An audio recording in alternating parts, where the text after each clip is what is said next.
Hi, this is Sue Derby at Shorewest Realtors with this week's edition of Tuesday's 2 Cents Worth.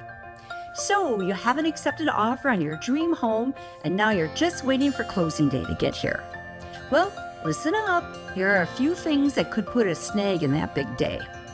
Number 1, you changed jobs, but you forgot to tell your lender. That could affect your eligibility. Loan paperwork is going to need to be redone. If you're staying in a similar line of work and earning about the same amount of money or more, it's not as big a deal. But if you're going to go from a W-2 employee to self-employed, it could affect your eligibility for up to 2 years.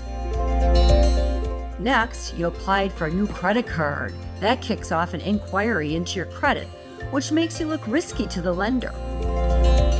Another thing is, what if the seller agreed to do some repairs before closing and then they forgot? If they were noted as part of your appraisal and they didn't get done, the loan is not going to go through. If the repairs were items that you agreed to after your home inspection, you may have to postpone the closing, or worst case scenario, you might have to get attorneys involved. And what if the appraisal comes in short? That's going to reduce the amount the lender is going to loan you.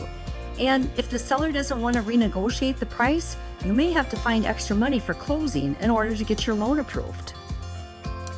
What if you forget to get your homeowner's insurance? The mortgage company will want 1 year paid upfront, and the insurance company may take a few days to get all that information together for your new policy. So, I don't mean to scare you. I just wanted to give you some advice on how to avoid last-minute stress before the big closing day.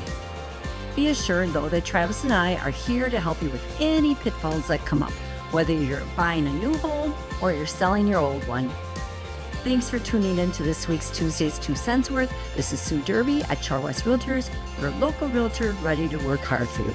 And please, if you have any friends or family thinking about making a move, pass along our information. We promise we'll work real hard for all your referrals too. Thanks again.